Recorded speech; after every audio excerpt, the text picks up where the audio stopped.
Hey everyone, this is Sandeep, a digital marketing expert and a coach. Today in this video, I am going to give you a few tips on how to start this SEO, that is search engine optimization, from the start, even though you are a fresher. And this tips is very helpful for your business. Let's quickly brush up the basics, shall we? SEO. So what does SEO stands for? So SEO stands for search engine optimization. So as an SEO expert, what you need to think is basically bring your website for your keywords on the first page of Google, that is also known as SERP, that is search engine results page. So you need to make sure through your website, that is using content and keywords relative to your website, bring them to the first page of results, right?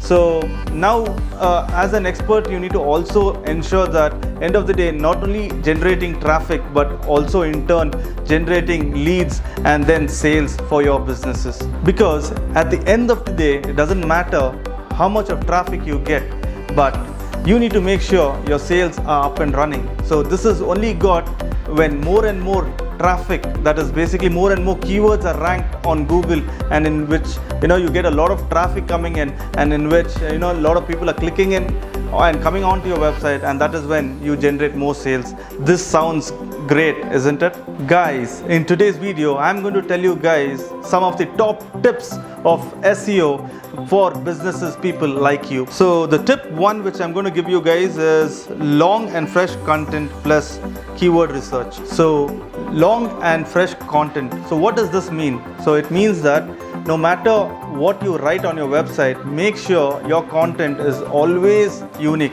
Alright, do not copy your content from anywhere else.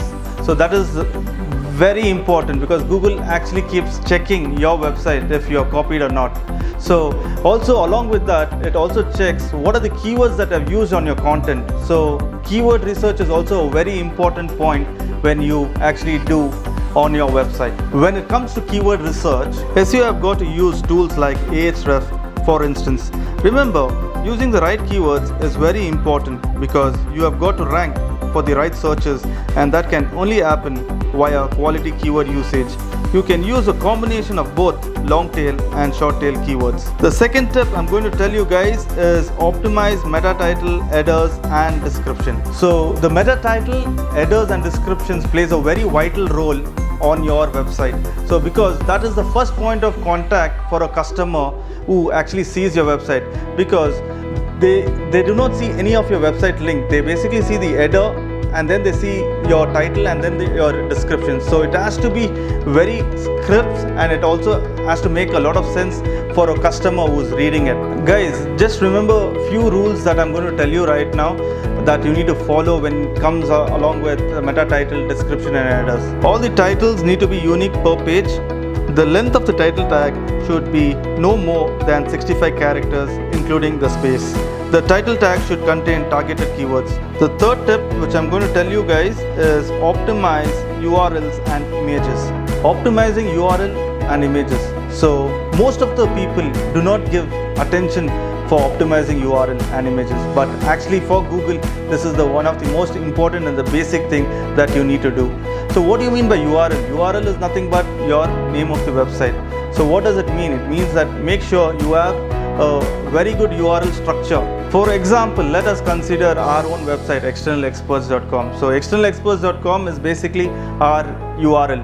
So in case you want to get into our services page, that is say SEO services, so how the URL has to look is basically externalexperts.com/SEO. So this means that we have optimized the URL, and that is how Google wants us to be looking at for. Wait a second, don't go ahead and immediately change your URLs, because it might confuse the users and the Google as well, because the Google would have already recognized your URL and also given ranking. So in case you go ahead and change all your URLs, the Google might get confused to which page it has to rank. So rather than changing your basically URLs, what you can do is you can do a 301 redirect, which will help you out better. And from then onwards, or from now onwards, you can go ahead and do a proper URL structure for your website. So when we come down to image optimization, so image optimization also plays a very important role, because whenever you search for images, only when you optimize your image on your website, that is when Google actually recognizes and pulls out your image on Google, and that is when you can get more traffic as well. So it is always good and always necessary that you need to optimize your image and use keywords to make sure that your images are completely optimized. Now we do know by now that images cannot be read by Google or any other search engine unless the alt text is used within HTML code and describes what the image shows. Every image should have a detailed and accurate description in their alt text. Don't indulge in keyword stuffing, please. Be genuine and you will get genuine results. The next step which I'm going to tell you guys is link building. Link building is also known as backlinking. So basically what does it mean is basically linking your website into different articles, blogs and forums. So for example, if you go ahead and list your business in one of the listings like Yellow Pages, that is also a type of a backlinking basically. Alright, so like that you need to go ahead and list all your businesses in your right industry.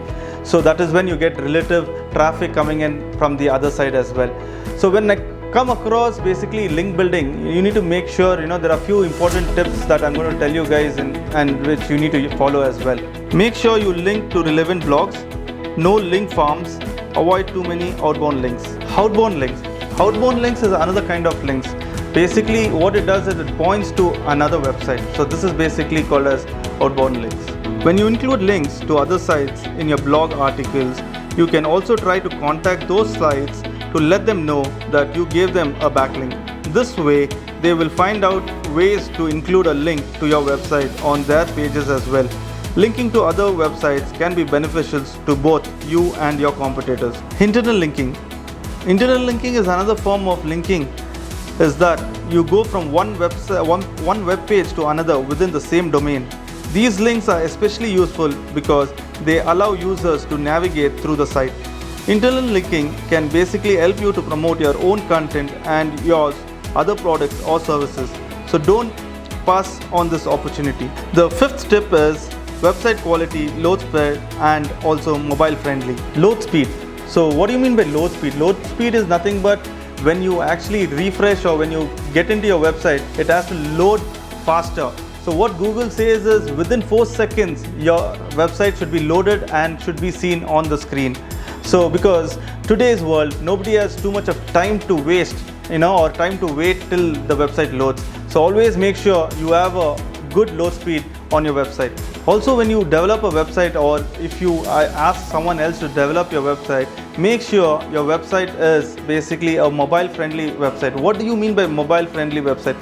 Mobile friendly website in the sense like it has to fit any electronic devices, maybe your iPad, your mobile phones, your tablets, your PCs, your desktops, anything as such. It has to automatically fit the screen without any disturbance. If this is there, that means you have more chances to get ranked faster by Google. The next step is Robots.txt. Robots.txt is a file which we actually go ahead and tell search engines or Google to index which web pages or which not to index web pages. For example, if you do not want a certain page or image being crawled by a bot, then you can restrict or disallow the bot from having access. This keeps test pages and pages not meant for users from being included in the search results. You can make a robots.txt file from the scratch, but there are many tools out there that can make it for you if you do not have time. Certainly something you should look into if you have pages that you don't want Google to consider. Tip number 7, Sitemap is a must. Having a sitemap makes it easier for search engine to find out and rank your web pages. Sitemaps let search engines know what changes have been made and pages that have been missed. It doesn't hurt to have a sitemap and only improves your basic SEO. Basically, by using sitemap, it makes your life easier because it tells Google to actually go ahead and index all your pages which hasn't been indexed by Google. Tip 8, measure your results. The best way to measure your results is via Google Analytics. This amazing tool can allow you to measure the results of your web pages via real-time data. Data is shown from different channels like organic search, paid search, referrals, social media and direct traffic too. Having Google Analytics, it helps you to make your business decision on where you should invest your resources, and it can guide you in all forms of SEO. Lastly, check out the last tip. The tip number 9 is think about your users. So think about your users in the sense, it means that you need to always think about your customers. So whenever you actually build a website or write a content, make sure you are writing the content what your customer needs, and basically gives all the information what your customer needs. That is when they actually stay longer on your website. Alright everyone, thank you for watching my video, and in this video I have given 9 tips on how to use SEO for your businesses. So make sure that you use all your 9 tips wisely, and if you have any question and any doubts, please go ahead and comment below and I will help you out and give you more tips regarding it. And please like, subscribe and share my video so that you will get the updates for my upcoming videos as well.